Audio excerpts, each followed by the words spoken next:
ওকে, এমন animated character আজকাল সবাই ব্যবহার করছে এবং তার ভিতরে কিন্তু আমাদের টিউব শিনশো আছে। এখন এমন অ্যানিমেটেড ক্যারেক্টার আপনার ভিডিওতে ব্যবহার করার সব থেকে বেশি সুবিধা তো এটাই, আমাদের ভিডিওগুলোতে যে রোলের ক্লিপ হয় এটা ওখানে খুব সুন্দরভাবে রিপ্লেস করা যায়। আর এটা সব থেকে বেশি ব্যবহার তো আমরা এখানে করতে পারি যেখানে আমাদের স্ক্রিপ্ট অনুযায়ী কোনো কপিরাইট ফ্রি ক্লিপস পাওয়া যায় না, আর যদি পাইও সেখান থেকে কিন্তু আমাদের পারচেস করতে হয়। আর আজ এই ভিডিওর মধ্যে আমি এই অ্যানিমেশন ক্যারেক্টার ক্রিয়েট করা শেখাবো, তাও আবার মাত্র ইজি 3টা পদ্ধতি ফলো করে। ভিডিও স্কিপ না করে সবাই মন দিয়ে দেখুন। তো এটা তৈরি করতে প্রথমে আমাদের একটা ক্যারেক্টারের প্রয়োজন, যেটা আমরা পাবো লেক্সা নামের এই ওয়েবসাইট থেকে। ওকে, এই ওয়েবসাইটে আসার পরে লেক্সাকে একটা প্রম্পট দিয়ে দিতে হবে। ওকে, আমাদের ভিডিওর জন্য এমন একটা ক্যারেক্টারের প্রয়োজন যেটাতে আমাদের ক্যারেক্টার হুডি পরে আছে। ওকে, আমরা এখানে টাইপ করে দিব create a anime character wearing hoodie. এখন প্রম্পটটা রান করে দিব। লেক্সা এখানে আমাদের অনেক রকমের কপিরাইট ফ্রি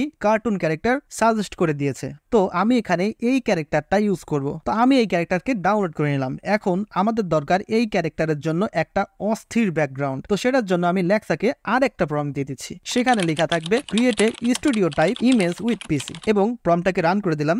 এবার লেক্সা আপনাকে অনেকগুলো স্টুডিও সাজেস্ট করবে, আপনি এইগুলোর ভিতরে যে কোনো ইমেজ ডাউনলোড করে নেবেন। তো এখন আমাদের কাছে একটা স্টুডিও আছে, একটা ক্যারেক্টারও আছে, তবে এখানে একটা সমস্যাও আছে। আমাদের এই ক্যারেক্টারকে এমন ভাবে ব্যাকগ্রাউন্ডের সাথে ম্যাচ করতে হবে যেন দেখতে রিয়েলিস্টিক লাগে। তো প্রথমে আমাদের চলে আসতে হবে একটা ওয়েবসাইটে যেটার নাম remove.bg। এই ওয়েবসাইটে আসার পরে আমাদের ক্যারেক্টারের ব্যাকগ্রাউন্ড রিমুভ করে নিতে হবে এবং এখান থেকে আমাদের ক্যারেক্টারকে ডাউনলোড করে নিতে হবে। এরপরে চলে আসবো আমাদের পিক্সআর্ট অ্যাপে। চাইলে আপনারা ক্যানভাও ব্যবহার করতে পারবেন। তো প্রথমে আমাদের ব্যাকগ্রাউন্ডটা ইম্পোর্ট করে নিব, এরপরে আমরা ক্যারেক্টারকে পারফেক্ট ভাবে ম্যাচ করে নিব। যদি আপনি চান ল্যাপটপ, মাইক্রোফোন এগুলো অ্যাড করতে পারেন। এরপর পিক্সআর্ট থেকে মোবাইলে সেভ করে নেবেন। এবার আপনি যে ভিডিও এডিটর ইউজ করেন সেটা ওপেন করে নেবেন। এরপর আপনি যে ছবিটা পিক্সআর্ট দিয়ে বানালেন সেটা এখানে অ্যাড করে দিবেন। এরপর আপনার একটা লিপ সিং মাউথ অ্যানিমেশনের প্রয়োজন হবে, আপনাকে এটা আমি আমার ভিডিও ডিসক্রিপশনে প্রোভাইড করে দিব। এরপর এটার গ্রিন স্ক্রিন আমরা রিমুভ করে দিব